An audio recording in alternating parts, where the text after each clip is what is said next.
Hello everyone, welcome to my channel. तो आज मैं आप सभी के लिए बायोलॉजी से रिलेटेड एक नई वीडियो लेकर आया हूँ, जिसमें बायोलॉजी के बेसिक्स 30 क्वेश्चंस और उसके आंसर्स होंगे। और यह वीडियो ऑनलाइन स्टडी के हिसाब से आप सभी के लिए काफ़ी हेल्पफुल होगा। तो बिना किसी देर के देखते हैं कि वह 30 क्वेश्चंस और उसके आंसर्स कौन कौन से हैं। तो पहला जो प्रश्न है वो है, मानव शरीर में पाचन का अधिकांश भाग किस अंग में संपन्न होता है। ऑप्शन है यहाँ पे ए छोटी आंत, बी अमाशय, सी बड़ी आंत या डी पैनक्रियास।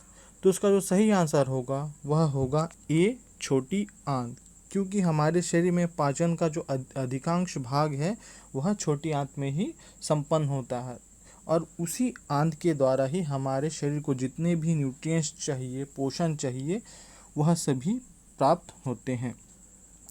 अगला प्रश्न है, ग्रीन हाउस गैसों की संकल्पना की थी। ए जोसेफ फ्लोरियर ने, बी एल जबलर ने, सी JNN जेफर्स ने या फिर डी सीसी पार्क ने। तो इसका जो सही आंसर होगा वह होगा ए जोसेफ फ्लोरियर ने। अगला प्रश्न है, मनुष्य के हृदय को एक बार धड़कने के लिए कितना समय लगता है। ए 1.5 सेकंड, बी 0.8 सेकंड, सी 1 मिनट या फिर डी 1 सेकंड। तो इसका जो सही आंसर होगा वह होगा बी 0.8 सेकंड। अगला प्रश्न है, जंतुओं में होने वाली फुट एंड माउथ रोग किसके कारण उत्पन्न होती है। ऑप्शन है यहाँ पे ए जीवाणु, बी विषाणु, सी प्रोटोजोआ या फिर डी सभी। तो इसका जो सही आंसर होगा वह होगा बी विषाणु। अगला प्रश्न है, इनमें से कौन सा पादप घास कुल में नहीं आते हैं। ऑप्शन है ए गेहूँ, बी गाढ़ घास, सी राई या फिर डी जौ। तो इसका जो सही आंसर होगा वह होगा सी राई। अगला प्रश्न है, पेसमेकर का संबंध होता है। ए फेफड़ा, बी हृदय, सी दिमाग या फिर डी गुर्दा। तो इसका जो सही आंसर होगा वह होगा ऑप्शन बी हृदय, क्योंकि कभी कभी क्या होता है, हमारे शरीर में जो हृदय है उसकी गति धीमी पड़ जाती है, जिस कारण उस हृदय की गति को बढ़ाने के लिए पेसमेकर का इस्तेमाल किया जाता है। अगला प्रश्न है, निम्न में से द्विनिषेचन पादप वर्ग का एक खास लक्षण है, यानी कि एक ऐसा पादप वर्ग जिसमें द्विनिषेचन पाया जाता है, वह पादप वर्ग कौन सा है। ऑप्शन है यहाँ पे ए अनावृतबीजी में, बी मॉस, सी आवृतबीजी या फिर डी फर्न। तो यहाँ पे जो इसका सही आंसर होगा वह होगा सी आवृतबीजी। अगला प्रश्न है, पौधों को नाम देने वाला विज्ञान कहलाता है। ए वर्गीकी, बी नामकरण, सी पहचान या फिर डी वर्गीकरण। तो इसका जो सही आंसर होगा वह होगा ए वर्गीकी। अगला प्रश्न है, आर्क्योप्टेरिक्स है ए ट्रायसिक तथा जुरैसिक दोनों कालों का सरीसृप, बी ट्रायसिक काल का सरीसृप, सी जुरैसिक युग का सर्वपुरातन पक्षी या फिर डी जुरैसिक काल का सरीसृप। तो इसका जो सही आंसर होगा वह होगा सी जुरैसिक युग का सर्वपुरातन पक्षी, क्योंकि आर्क्योप्टेरिक्स एक पक्षी है, न कि एक सरीसृप है। अगला प्रश्न है, वयस्कों में श्वेत रुधिर कोशिकाओं तथा लाल रुधिर कोशिकाओं का औसत अनुपात क्या है। ऑप्शन है यहाँ पे 1:1000, ऑप्शन बी 1:500, ऑप्शन सी 1:700 या फिर ऑप्शन डी 1:1200। तो इसका जो सही आंसर होगा वह होगा ऑप्शन सी 1:700। अगला प्रश्न है, वनस्पति संवर्धन से संबंधित विज्ञान की शाखा को क्या कहते हैं। ऑप्शन है A agriculture, B floriculture, C horticulture या फिर डी ओलेरिकल्चर। तो इसका जो सही आंसर होगा वह होगा ऑप्शन सी हॉर्टिकल्चर, क्योंकि हॉर्टिकल्चर ही एक ऐसा विज्ञान की शाखा है जिसमें हम वनस्पति यानी हम पादपों का क्या कर सकते हैं, संवर्धन कर सकते हैं। अगला प्रश्न है, दांत की बीमारी निम्नलिखित में से किस प्रकार की होती है। आपने अक्सर देखा होगा कि लोगों को दांत की बीमारी हो जाती है, तो ये होता किसके द्वारा है वह दिया गया है।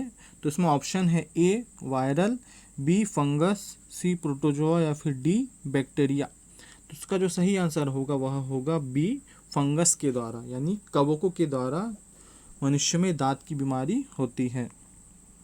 अगला प्रश्न है उच्च रक्तचाप की अवस्था को क्या कहते हैं, यानी जिनमें हाई ब्लड प्रेशर, उसे क्या कहा जाता है। ए हाइपोटेंशन, बी हाइपरटेंशन, सी पक्षाघात या फिर डी इनमें से कोई नहीं। तो इसका जो सही आंसर होगा वह होगा बी हाइपरटेंशन। अगला प्रश्न है विषाणु वृद्धि करता है।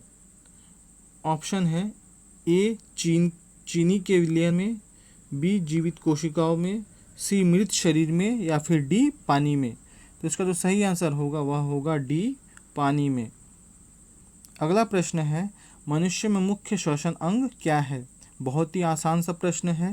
तो इसका जो ऑप्शन दिया गया है ए ट्रैकिया, बी क्लोम, सी नाक या फिर डी फेफड़ा। तो आप सबको पता है कि हमारा जो मनुष्य का जो मुख्य श्वसन अंग है वह है डी फेफड़ा। अगला प्रश्न है फेफड़ा का आकार होता है ए बेलनाकार, बी गोलाकार, सी शंक्वाकार या फिर डी अंडाकार। तो इसका जो सही आंसर होगा वह होगा सी शंक्वाकार। अगला प्रश्न है कुछ पादप निषेचन के बिना फल उत्पादन करते हैं, इस प्रक्रिया को क्या कहते हैं। ऑप्शन है ए अनिषेचक फलन, बी वियुक्तांगडता, सी युक्तांगडता या फिर डी अपयुग्मन। तो इसका जो सही आंसर होगा वह होगा अनिषेचक फलन, यानी बिना निषेचन के ही हम क्या कर सकते हैं, फल पैदा या फल उत्पादन कर सकते हैं। अगला प्रश्न है निम्नलिखित में से कौन सा रोग जीवाणु से होता है। यह पौधों की बात की जा रही है, जिसमें पहला है ए ईख का लाल विगलन, बी ईख की लाल धारी, सी गेहूं का अनावृत कंड या फिर डी आलू की अगेती अंगमारी। तो इसका जो सही आंसर होगा वह होगा बी ईख की लाल धारी। अगला प्रश्न है किसी श्रृंखला में, यहाँ पे खाद्य श्रृंखला की बात की जा रही है, किसी श्रृंखला में प्राथमिक उपभोक्ता होते हैं। जैसे कि आपको पता है कि जो भी खाद्य श्रृंखला है उसमें तीन इम्पॉर्टेंट यानी तीन मुख्य घटक होते हैं, उत्पादक, उपभोक्ता और अपघटक। तो यहाँ पे उत्पादक तो हो नहीं सकते क्योंकि उपभोक्ता के बारे में बताया गया है, और अपघटक तो थर्ड नंबर में आता है।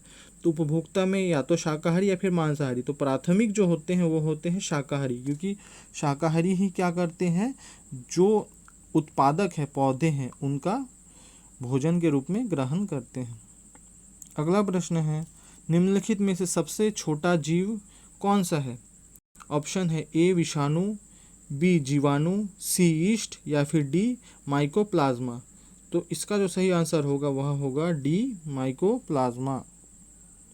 अगला प्रश्न है मानव की आंत में पाया जाने वाला जीवाणु है ए एस्चेरिशिया कोलाई, बी वाइब्रियो कैलोरी, सी कोरिनोबैक्टीरियम या फिर डी इनमें से कोई नहीं।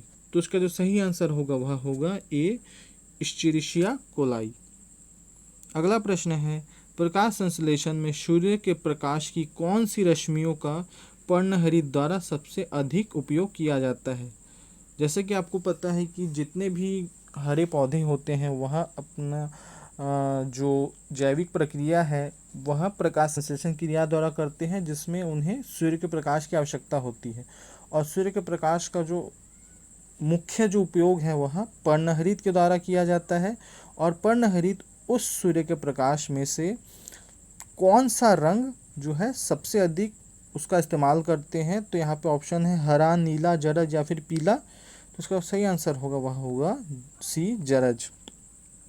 अगला प्रश्न है मनुष्य में कुल कितनी हड्डियाँ यानी बोन्स होती हैं। तो बहुत ही आसान सा प्रश्न है, जिसमें यहाँ पे ऑप्शन दिया गया है ए 202, बी 200, सी 206 या फिर डी 212।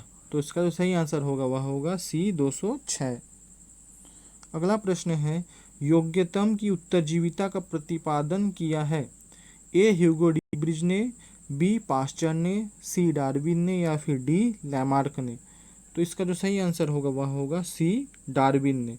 डार्विन ने ही कहा था कि योग्यतम की उत्तरजीविता मतलब केवल वही